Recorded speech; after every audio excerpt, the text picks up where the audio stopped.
In this video, we'll discuss the Queen's Gambit on the board, where we begin with d4, b5 and then we go with c4. This is the Queen's Gambit. The idea is simple, we open up the Queen's diagonal with c4 attacking the center. This is also known as the Queen's Gambit. We attack the Queen side with c4. This is the main idea of Queen's Gambit. Now there are a lot of responses from black side. Black can go with c6, the slab depends, e6, the Queen's Gambit decline, something like knight f6, and even capture the pawn. So if you are playing Queen's Gambit, then you must have a full knowledge about all the openings played against this move. So we'll begin with the first response, capturing the pawn. If we eliminate it, then simply you can understand that he accepts the gambit. Thus, this is the Queen's Gambit accepted variation. Now you have two variations. Either you can go with e4 or e3. Okay, we'll continue with e3. The idea is simple. We open up the bishop attacking this pawn. Now what he'll do? If we try something like b5 for defending it, then that's simple. We can go with a4 and attack this pawn.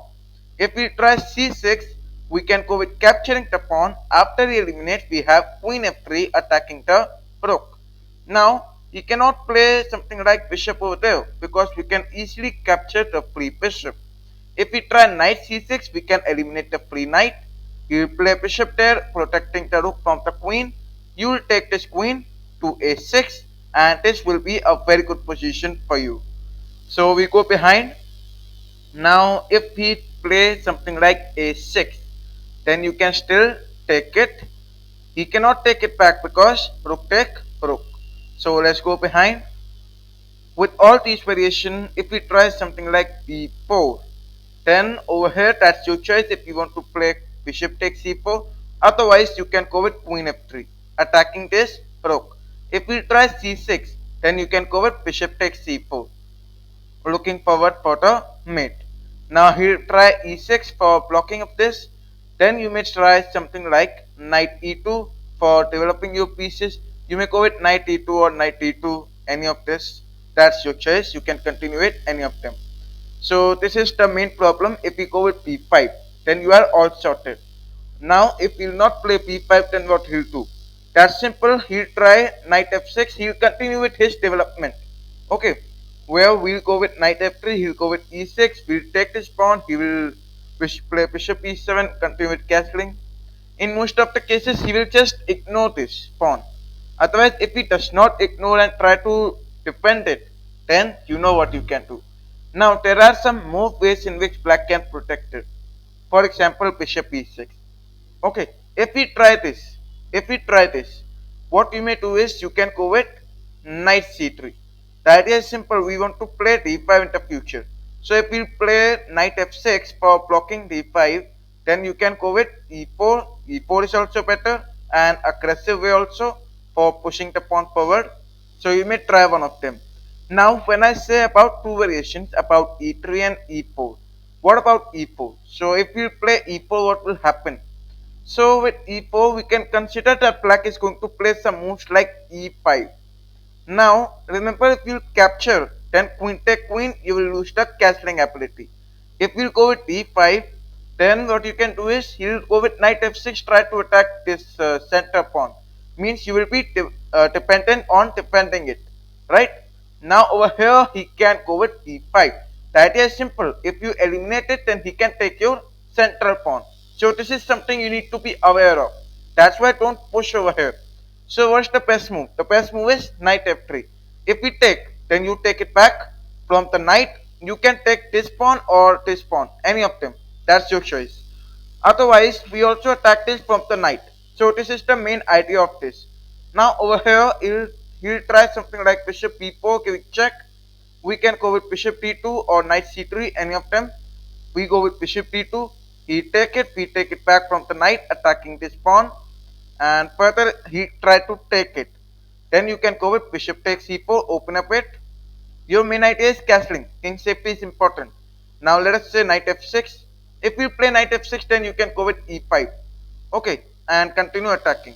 So okay, over here if we try knight c6, Then you will go with castling the king safety.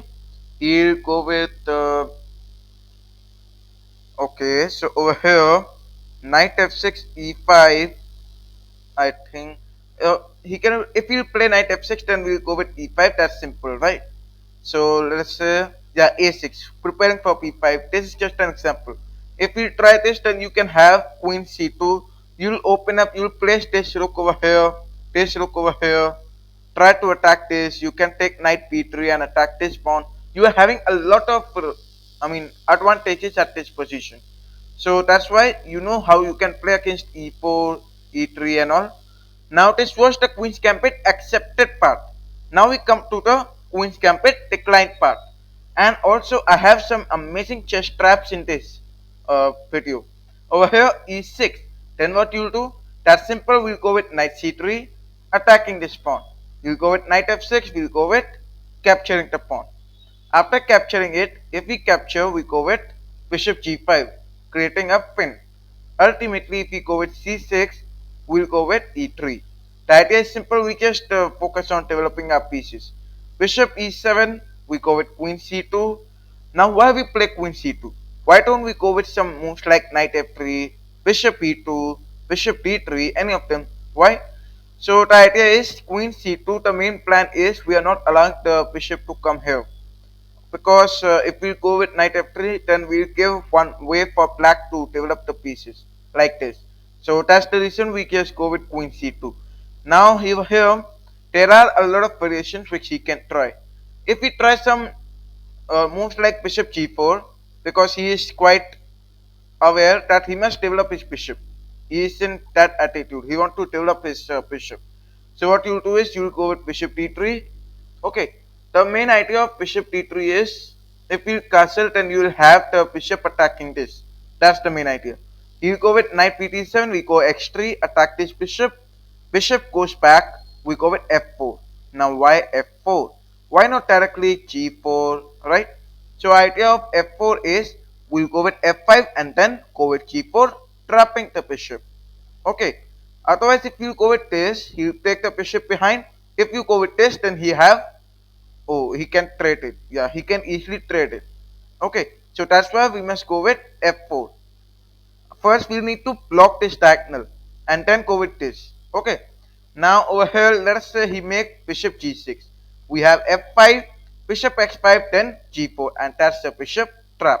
So this will be a very easy win for you. Now we go behind and let's add some more traps. Over here, let us say we play knight f3. You know he can play bishop f5. Now what you'll do over here? So over here, if you by chance fell for this, then you can go with bishop d3. If we trade, then that's good. Queen take, you castle, continue your game. Otherwise, if he does not trade and try to take the bishop behind, then you can go with knight e5 with the knight attacking the bishop. Okay, so let's go behind. And now over here we have another variation playing queen b6 instead of bishop e7. So queen b6 attacking this pawn. What you'll do? This is simple. We can go with queen c2 or d2. Suppose we go with queen c2. Okay, queen c2. The main idea is not allowing the bishop coming here. Okay, he go with knight e4. We just take. After the take, we take it back. Give a check. Bishop e6. We go with knight f3. We gave up this pawn. If we capture, we go with rook b1 protected by the queen attacking this. Remember, queen take a2 will not help a lot because you still have the rook take b7, a free pawn over here, right? Otherwise, if he does not capture and try some checks, okay. Now, what is his expectation? He expects from us that we will play knight d2, right? No one will go with queen, king to d1, and this is the only best move in this position. So you need to sacrifice the king's castling ability for that. Now he'll go with some moves like knight e7. He is focusing on development. He'll try bishop e7 long castling. No, he'll try f6. I mean, he need to defend this. Yeah. So he'll try bishop e7 long castling. That is possible. So what we'll do is we'll go with bishop d3. That is simple. We'll open up attack like this. Okay. Now over here, if we go with x6, that is simple. He want to attack this bishop. Then we have the brilliant queen sacrifice. If we take, we have bishop this as a checkmate. So this will be a very easy win for you. Now we have some twist. After bishop d3, there are some chances that he play knight b6. So if you think that he'll play knight b6, what you'll do is you'll go with king e2. The idea is you can play the rook over here, attack the queen. So ultimately all your pieces are arranged. This is the advantage that you have. Now since you can observe this rook coming over here, let us say he plays something like x6. Then over here you can go with rook x c1, attack the queen. Queen will go to a3 and try to attack this pawn. You go with bishop f4 because your bishop was under attack. If we try to eliminate it and give a check, you can go with king f1. You can play king g1 and create a solid pawn structure. I mean king behind the solid pawn structure. So your king safety will be safe. Your two rooks attacking towards these weak pawns will be your core advantage. You can take bishop there attacking the knight with the rook also. So that will be an advantage for you and you may enjoy that advantage. Okay, now over here we'll go behind further, and over here he go with declining the gambit with knight c3, knight f6. Over here we accept this gambit. I mean, sorry, we go with exchange variation. Yeah, we'll take this pawn, accept the pawn. If we take it back, we go with bishop g5, creating a pin. c6, we go with e3, bishop e7, and then over here, as I discussed about bishop d3 or any move like queen c2, they both the moves are okay, except for knight f3. This was a quick revision that I was giving so that you may remember faster. Bishop f5 can come, so this is the only main reason. Don't play knight f3, go with queen c2 or bishop d3, any of them, your choice. Okay, I'll prefer queen c2 because it will be defending this pawn also, that's why. Okay, that's a very basic reason, you may understand it. Okay, now over here you all are aware for all these consequences and all. Now over here let us say we don't capture, right, and we go with bishop g5. Idea is simple, we create a pin. Then he may go with bishop e4. Many of the players play. See, so we'll go with knight f3. If black take the pawn, we go with e4, open up the bishop diagonal, attacking this pawn with e5 in the future, creating advantage of the bishop pin. So over here he go with x6, bishop take f6, queen take, and then bishop takes c4. Over here we just create a neutral position with all the pieces out and preparing for castling. Now over here this is black to play. Black may try center attack like c5. Then you may go with e5 or castling. Suppose we go with e5 because that's attacking the queen. You go with queen d8, we go with castling, the king safety, which is important. You will take your pawn, you go with knight e4. Why don't we capture this pawn? This is the question. So why don't we capture it?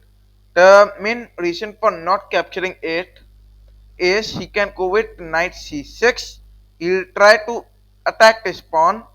So ultimately you will lose the defender for this central pawn. Okay, that's why we must not capture. We go with knight e4. There is a very nice trap also with this.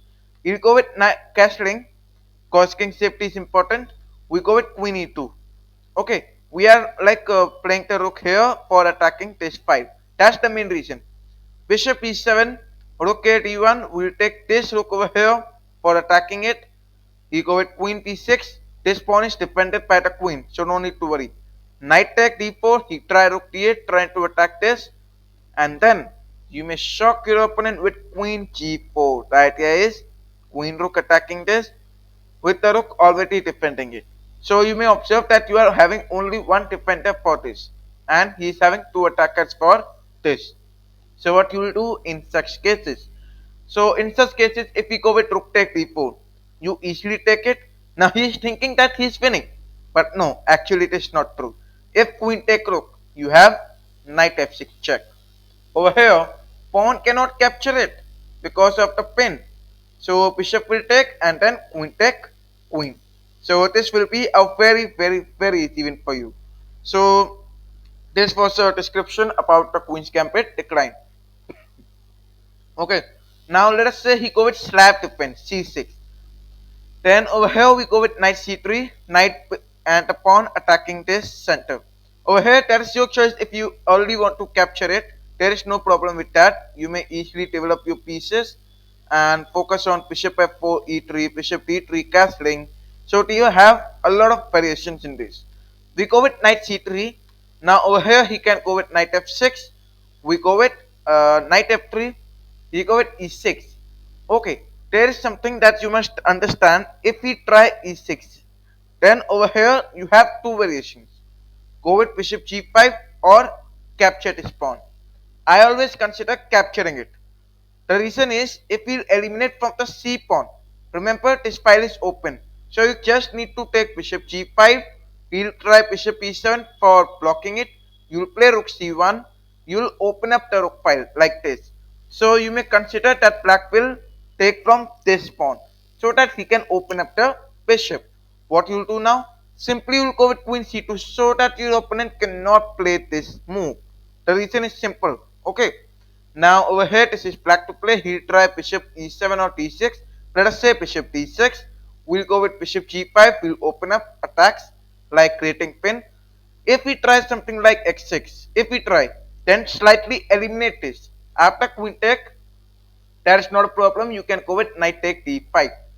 Okay, how knight take d5? Remember, if we take, then queen take bishop, and that's a free rook over there. Queen d8, you may go with queen take b7 and attack the rook and continue the king. A very easy win for you once again. So let's go behind. This was the idea. If you play x6, then he's gone. Okay, now if you go with castling, what you'll do? So simply you'll go with e3. He'll try rook e8. Then you'll go with bishop d3. Now he can try x6. Okay, so he'll go with x6. Then over here you can not capture. Okay, if you capture, then you will simply waste this bishop. So there is no reason for wasting it. Bishop x4. If we try this, remember you can observe a very important thing. You can also take the bishop there. If we trade, then that's good. You take it back. Rook attacking this pawn, and you may observe the most important thing. He created two weak pawns. The king is completely weak right now. So that's the reason he will not try this. He'll try something like developing moves. No, he'll go with bishop e6 first, then he'll try knight there. So over here you'll go with castling because king safety is important. Knight pt7. Now you will go with rook c1. Open up file. You'll try rook c8. You'll play this rook over here. You can play this. Okay, so there if you go with this, the idea is simple. These two rooks are going to attack this further. Okay. Otherwise, that's not a very important move right now. You can also try rook f e1. Okay, that's your choice. You can place anywhere of your choice. Otherwise, you have some better moves like x3, even bishop f7 check. The idea of this, he cannot capture it. Okay, because the bishop take queen. So if we play king there, so what you can observe, a very important thing, you have to take the bishop behind. Why? If you try to make like x3, then he'll go with g6, trap the bishop. Okay, so that's why you need to just take it behind. And this is just a slight move that you can try. Otherwise, you can go with rook f d1 as I'm telling. Now over here, he may try to attack towards the side. For example, he go with a5. Then over here, we can go with knight e2 because now we need to open up, right? He'll try, okay, if we try b5, there is something very important for you to know. Over here, you can go with a4 attacking this side. If we take, then queen take it.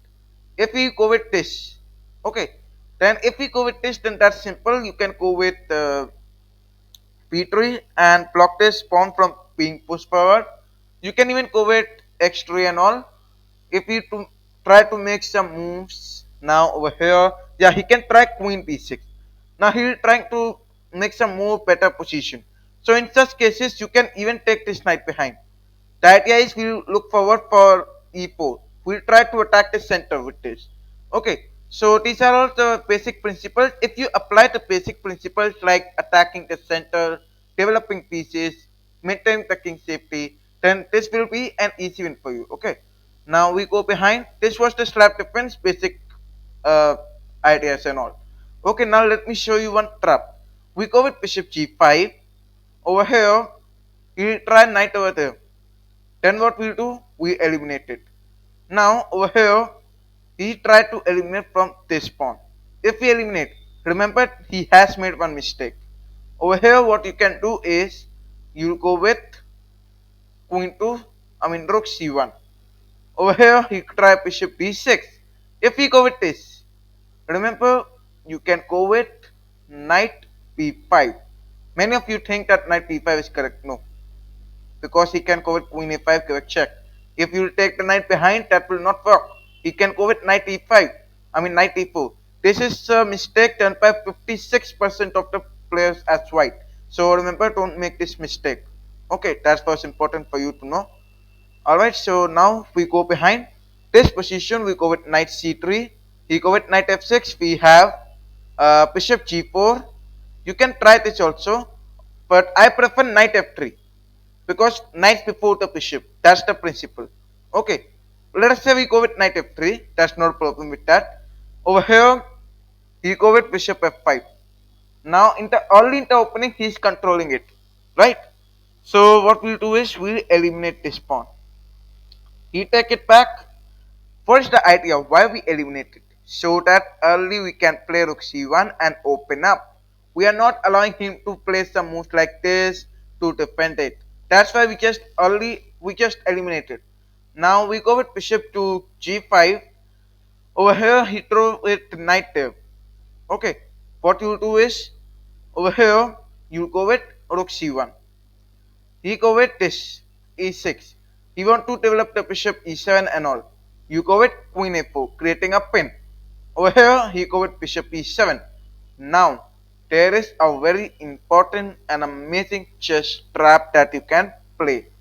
You go with knight e5. Okay, remember this is a pin. He cannot take it.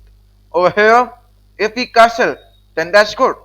Otherwise, if you play something like x6, that's a blunder. You can go with bishop take f6. Knight cannot take it. So the bishop has to take. And after bishop take, you go with e4, a great move. If the pawn take or the bishop take, let him take from whatever he wants. You go with knight take d7. Remember, if he does not touch the knight, then that's okay. Otherwise, if he touches it, then bishop b5 and that's a free queen. So this is a trap that you can use in the intermediate level, and this is a very good trap. So behind this trap, what was the major idea? We used the principle and power of pin. We also used about the sacrificing pawn, developing our pieces. So this was a very good idea and a very good trap that you can try. Okay, so this was how you can play the Queen's Gambit. And if you have any questions regarding anything, you may ask in the comment section. And thanks for watching.